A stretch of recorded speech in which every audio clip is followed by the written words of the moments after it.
Jaya Radha Madhava Kunja Bihari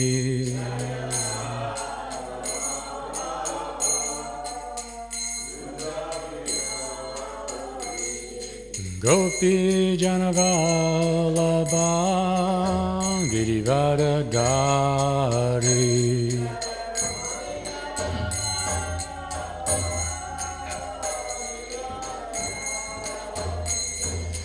Gopi Janavalabha Girivardhari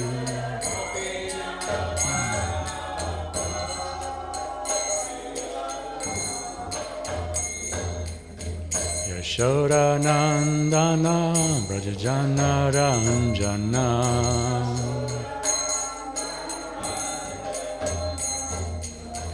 Yashoda Nandana Brajajana Ranjana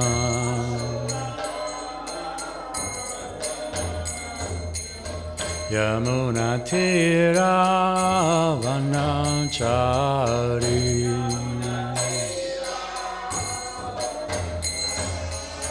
Yamuna Tira Vanachari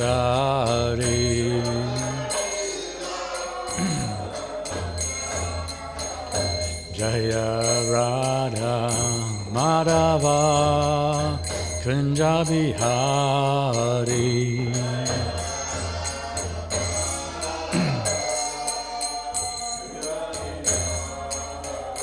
Jaya Radha Madhava Kunja Bihari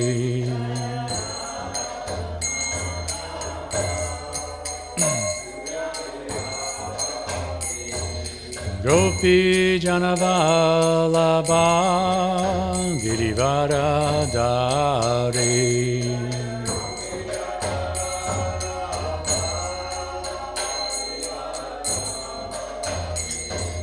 Gopi Janavalabha Girivardhari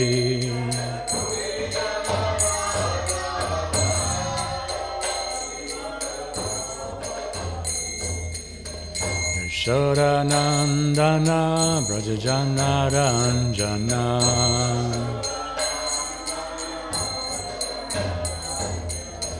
Yashoda Nandana Brajajana Ranjana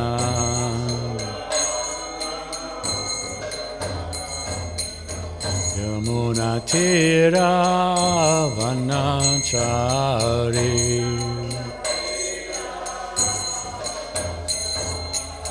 Yamuna Tira Vanachari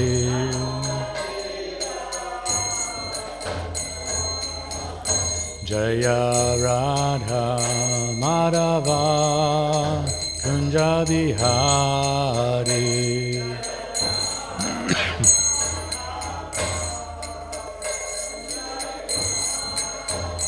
Jaya Shri Krishna Chaitanya Prabhu Nityananda Shri Advaita Gadadha Shri Vatsari Gaura Bhakta Vrinda Shri Krishna Chaitanya Prabhu Nityananda Shri Advaita Gadadha Shri Vatsari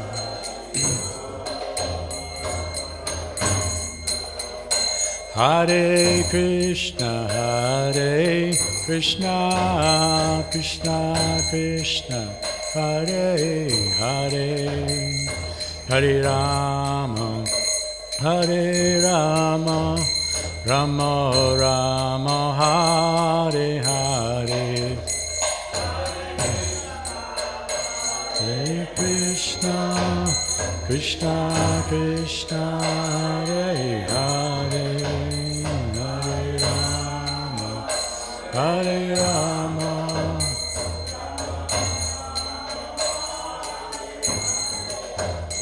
Hare Krishna, Krishna Krishna, Hare Hare, Hare Rama, Rama Rama, Hare Hare. Hare Krishna, Krishna Krishna, Hare Hare, Hare Rama,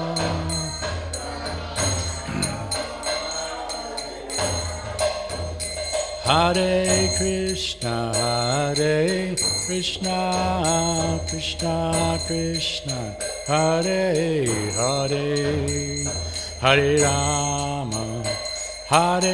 Rama, Rama Rama, Hare Hare. Hare Krishna, Krishna Krishna, Hare Hare,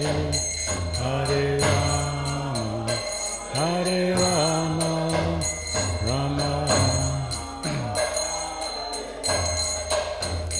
Jaya Prabhupada, Jaya Prabhupada, Jaya Prabhupada, Jaya Prabhupada.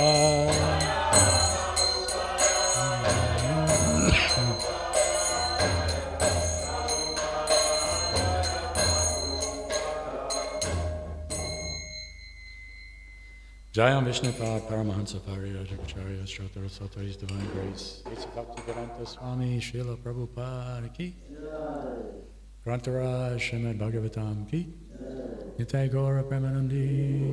All glories to the assembled devotees. All glories to the assembled devotees. All glories to the assembled devotees. All glories to Sri Guru and Gauranga.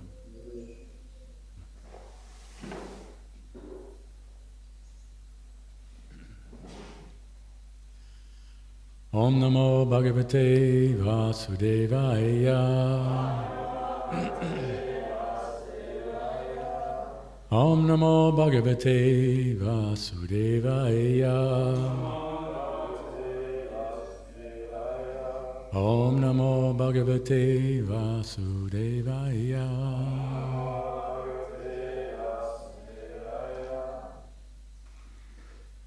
Good morning, everyone. Today we're reading from Srimad Bhagavatam, Canto 3, Chapter 19, Text 34.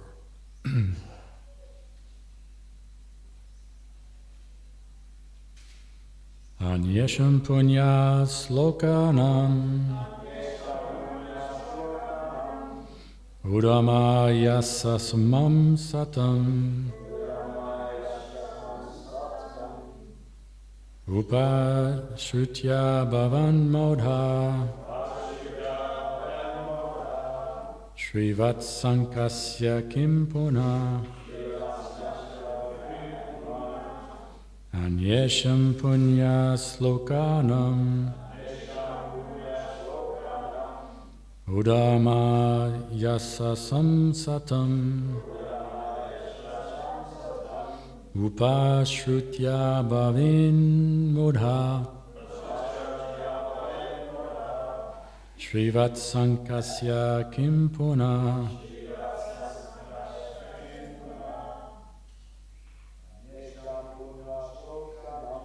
Yesha punya slokana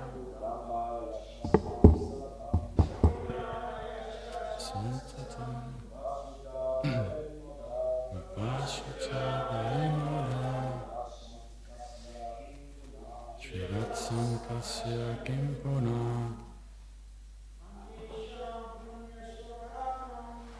Yesham punya slokanam Udamaya sasam satam Upashrutya bhavin modha Srivatsankasya kim puna.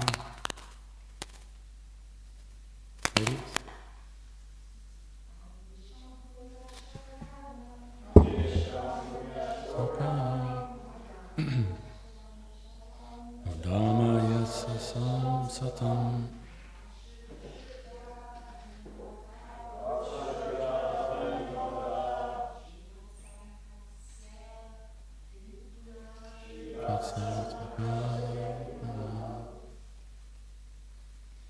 Word for word.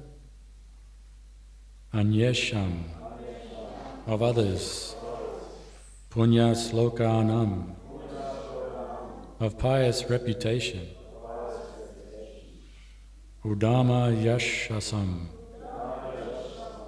whose fame is spread everywhere. Satam, of the devotees. Upashrutya, by hearing. Bhavat, may arise. Modha, pleasure. Srivatsa ankasya, of the Lord who bears the mark Srivatsa. Kim punaha, what to speak of. Translation and purport by His Divine Grace, A.C. Bhaktivedanta Srila Prabhupada Ki. What to speak of hearing the pastimes of the Lord, whose chest is marked with Srivatsa. People may take transcendental pleasure even in hearing the works and deeds of the devotees, whose fame is immortal. Please repeat. What to speak of hearing the pastimes of the Lord, whose chest is marked with Srivatsa. People may take transcendental pleasure even in hearing of the works and deeds of the devotees, whose fame is immortal. Purport. Bhagavatam literally means the pastimes of the Lord and the Lord's devotees. For example, there are pastimes of the Lord and narrations of devotees like Prahlad, Dhruva and Maharaj Ambarish. Both pastimes pertain to the Supreme Personality of Godhead because the devotees' pastimes are in relation with Him. In the Mahabharata, for example, the history of the Pandavas is there, and their activities is sacred because the Pandavas had the direct relationship with the Supreme Personality of Godhead.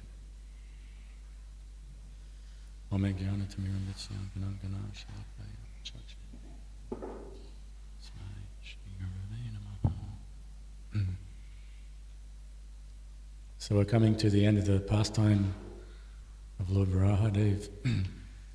And the devotees, well, in particular Vidura, he's hearing this pastime from Maitreya. And in the previous verse it mentions that he's becoming very, he's developing this transcendental bliss and hearing these pastimes of the Lord. And in this verse, Sutta Goswami, he's obviously also feeling some ecstasy because he's saying, like, you know, what to speak of, how does he say it? What to speak of hearing the pastimes of the Lord, even hearing the pastimes of the devotees. It's like, it's nectar.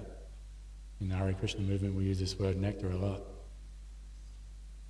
But it's a experience that we have all had. When we're hearing, it's another important point from the previous verse, when we're hearing from someone who is in the authoritative line and they have some taste themselves and they're speaking these pastimes of the Lord, then this transcendental bliss can manifest in the hearts of everyone listening, also in the heart of the person speaking. So this is quite a fascinating concept, because normally, you know, for us to achieve some kind of pleasure, we don't necessarily, well, I guess, you know, with music, for example. Remember as a kid, you know, we had our favourite bands, and we would hear those songs and we'd get all excited and jump up and down and all that. But this is different.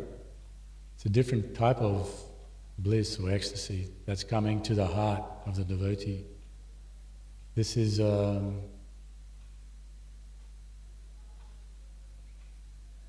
blissful situation where the heart becomes soft.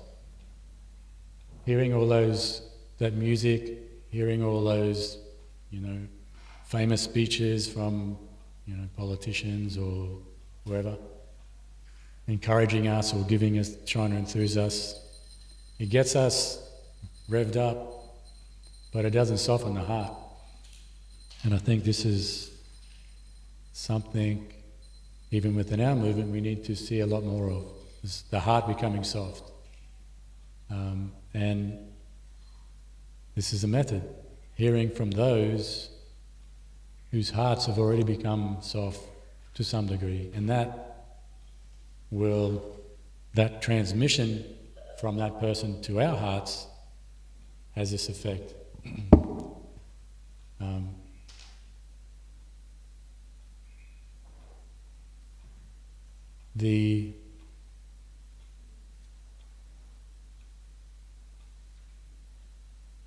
And especially hearing these pastimes of the Lord, so many amazing stories, narrations, not really stories, of what Krishna did when he was here, what Lord Ram did when he was here, what Lord Nrsingadev did when he was here. And there's a pastime for everyone. Here we're hearing about Lord Varaha. Krishna comes as a boar. Where do you hear that in any literature, rather, except for the Vedas? That God can appear in this form of a boar to perform this activity which needed to be done of lifting the earth from the bottom of the ocean. Not only does that, but then he has this big battle with this guy, Hiranyaksha. And they're fighting, and Hiranyaksha is very powerful. And he's actually hitting Lord Varahadev quite a few times with weapons, with his fist, but it's kind of like, it's explained like a wreath being thrown. It's not even really affecting him. And Hiranyaksha is one of, at this particular time, he's quite one of the most powerful personalities in the universe. But for the Lord, whose power is unlimited, whereas us jivas, we may proclaim some power or acquire some power, but when you stack that up against Krishna's power, it's very limited. But still, we become proud of our abilities and strength, whatever it may be, beauty, knowledge, fame. But here, Lord Varahadev just kind of gives him a slap on the ear, across the ear. And that's enough to earn the life of this supremely powerful personality. So we, for a lot of us, especially new people coming and they're hearing all these stories, it can be a little like, what? It's not necessary that we have to understand everything about these pastimes from the beginning. These are firstly, we just need to get the basics right. Get the basics right, and then from there we can begin to relish these stories and pastimes more and more. I know down in the village there's quite I wouldn't say aversion, but there's the concept of God even being a person. It's a big thing for people to accept. Let alone he's like a eternally 16-year-old youth playing his flute, hanging out in the forest with the cows. It's a little much. But over time, through introspection, through understanding this knowledge, through realization, we actually begin to see the reality of these pastimes. There's a term, Shastra Chakshush, seeing through the eye of scripture. So that begins with, say, Bhagavad Gita. Like seeing what's going on in this world. Like we perceive this world, but do we really understand what's happening? We kind of got maybe a little bit of an idea, but Krishna gives a whole different view of what's happening in this world. So initially we see through the eyes of scripture, through what we can see in this world and how Krishna explains it. And again, it's confronting in the beginning because it's like, well, that's not my experience, that's not how I see it. But again, as the process begins to purify our heart and consciousness, we actually do start to see it through Krishna's instructions, through how he sees it. And that, it's not like a brainwashing thing, it's like, it's a factual experience that we begin to see the world from a different point of view, a different perspective. And ultimately, like this world we see is completely spiritual, but right now we don't see it like that. We see it in separation from Krishna as a different manifestation, but ultimately there's no difference between the spiritual world and this world. Of course there is, but ultimately there isn't.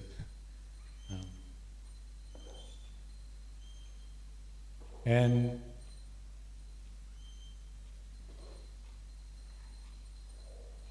all this comes about simply by hearing and contemplation, asking questions, doing some service, trying to hear from more senior devotees who are further along the path. I forgot to mention a verse that I was going to mention. In the 10th chapter there's a verse which emulates this concept that we're speaking about here. Does anybody know it? It's one of the seed slokas.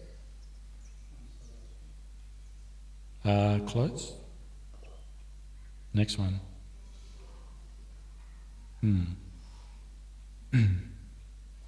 So the thoughts of my pure devotees dwell in me, their lives are fully devoted to my service, and they derive great satisfaction and bliss from always enlightening one another and conversing about me. So the Bhagavad Gita can be brought in, encapsulated in these 4 verses, and this is one of those 4 verses where the devotees, they're just hanging out and talking about Krishna.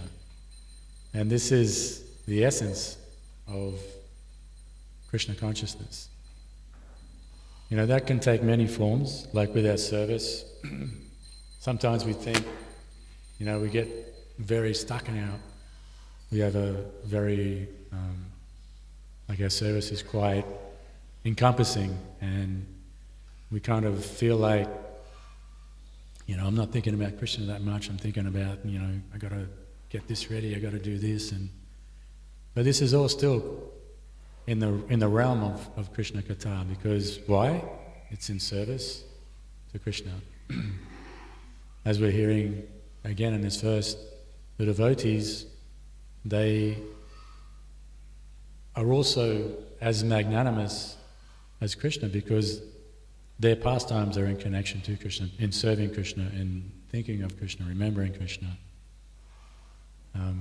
So this is the essence really of Krishna consciousness that we need to hear and chant the glories of Krishna. And all these, we all have different personalities or different expansions of Krishna that some of us are more attracted to. We were talking to the Krishna Pad guys the other day, and they were asking, I really like Lord Nrsimha. So it's kind of like, What's wrong with that? Lord Nrsimhadev is Krishna in a different form. So Krishna comes in so many different ways to attract us, and we are attracted for different reasons, Especially Lord Nrsimhadev, it's like he's a very fearsome, strong, and like you don't want to mess with Lord Nrsimhadev. So especially for men, we have this connection to Lord Nrsimhadev in that way. And then you have Lord Ram, he's like the perfect example of a king. He's very, very righteous, very doing everything perfectly, executing his duties, even setting, he didn't necessarily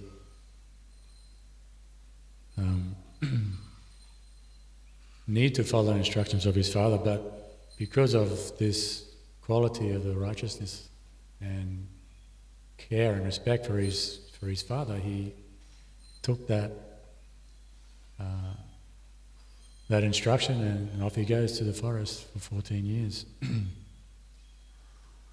So there's so many pastimes, so many ways that Krishna is trying to attract our hearts. And for me, that's what it comes down to. In the beginning, like anything, we're learning, like trying to learn to play the guitar. Like in the beginning, it's kind of awkward, it's hard. You're trying to learn the chords and you're trying to strum along to a melody. And it's difficult, but with practice, as your hands get more used to finding the right strings and your strumming and your hearing, it becomes easier, and then it becomes like pleasurable to play the instrument, and then ultimately you can express yourself through that instrument. You can express yourself through playing and through your music or singing or whatever it may be. And in the same way, Krishna consciousness, we have to come to that point. In the beginning it's a little bit hard, we're learning all these rules and regulations and blah blah blah. And then we get a little bit comfortable with that, and then we start to develop a little taste. But ultimately we have to come to the point where our heart is really being purified. So that comes through like attention and attentiveness, especially in our chanting, in all of our service, what we're doing. The more we can be attentive, the more we can have our consciousness is focused on doing this for Krishna, our service. Actually, in the previous purport, Prabhupada explains that in the beginning, we get our bliss through the service. So we get this reciprocation with Krishna through the service, and then as we mature, it comes more through the pastimes, through hearing directly the pastimes. And because we're so conditioned, our senses and minds and bodies, intelligence, it needs to be engaged in a certain way. So that engagement, we dive into all the different services. We got Tom and Lucas in the ashram now, so they're really going for it. And you can see they're developing a taste in the service. Some days it may not be there, but generally, it's there. So this is what we beginning with our Krishna consciousness. We do our service, we do the needful. Sometimes we don't like to do the service that's being given to us. But again, it's learning to break this conditioning of the mind. I like this, I don't like that. But we need to come to the point of duty where, okay, I've been asked to do this, so I'll do my best to do it. All right, maybe I'll stop there. Thank you everyone for listening. Does anyone have any questions or comments? corrections?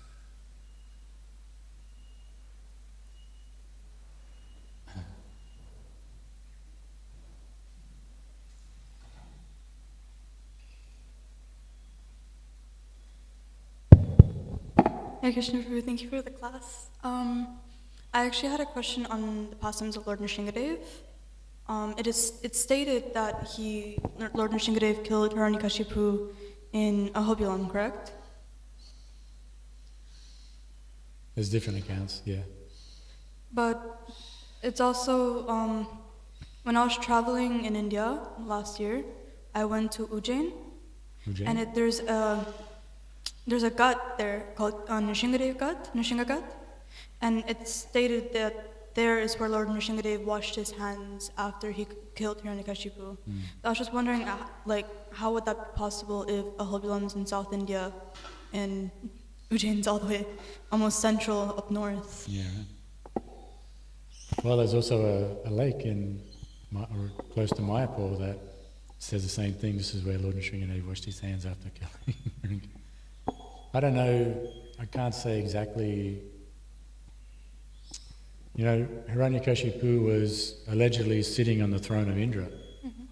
So that's even in the higher planets. But there's different accounts of where that took place. So I'm not versed well enough to say, well, no, it was here, not there. Maybe.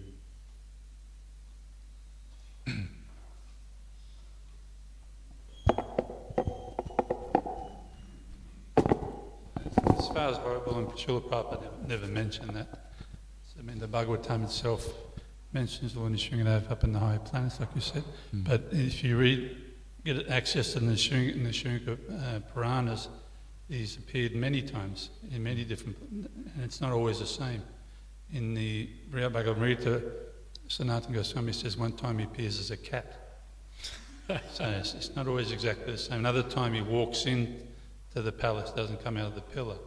Another time he walks in and Sri Prahlad doesn't know who he is and he wants to fight him, you know. So it's the Leela is eternal and ever changing, but at the same time it's always the same, you know. So we get the pastime from the Bhagavatam. That's the one we focus on the most, but there is a lot of variety. I did a course with the late Sridhar Swami and Lord Nrsingadev in Mayapur, and we discussed all these different varieties. It's quite interesting. But so in one sense they're all correct, because Lord Nrsingadev is constantly appearing. Sometimes there's just the devotees can also turn a place into a holy place by worshipping him there, you know, like in Mayapur. Yeah. He does, you know, Lord Nrsingadev, you can say, has appeared in Mayapur now also. So it's not cut and dry, you know. It's quite unlimited. The Lord's pastimes are eternal. So sometimes, even with this pastime of Varaha, there's two pastimes being described at once here. He appeared twice. So Lord Nrsingadev has appeared. And interesting enough, it says when he appears, no one's ever seen such a form before. Hare Krishna. Yeah, mention of Nishimapalli, that's the lake in Mayapur where said Nrsingadev washed his hands. But I've got one book, devotees have gone all over India finding lost deities of Nrsingadev, and they said they haven't touched the surface, and they've already found about 200. So, and everyone has like a story behind him. But you mentioned devotee and Krishna Pad attracted Nrsingadev, so it's said that the three top forms of Krishna, like Nrsingadev is perfect, Ramachandra is more perfect, and Krishna is most perfect. But I know Banu Swami mentioned one class that some of us are attracted to power, but ultimately the jiva is attracted to sweetness. That's why Krishna is considered topmost, because his pastimes are the sweetest. You know, Nrsingadev, we don't hear about his boyhood pastimes. You know, with Ram Leela didn't really touch on it, but with Krishna Leela, so much is mentioned. I mean, you know, Damodar Astika is all about his childish pastimes, and that benediction in the Damodar Astika, throughout the song, the Satyavata Muni saying that all I want to do is remember Krishna's pastimes. What's the use of any other benediction? Yeah. You know, so the jiva is said to be ultimately attracted to sweetness. Power is there, but sweetness is the topmost. Anyway, it's just a comment. Yeah, thank you. Yeah.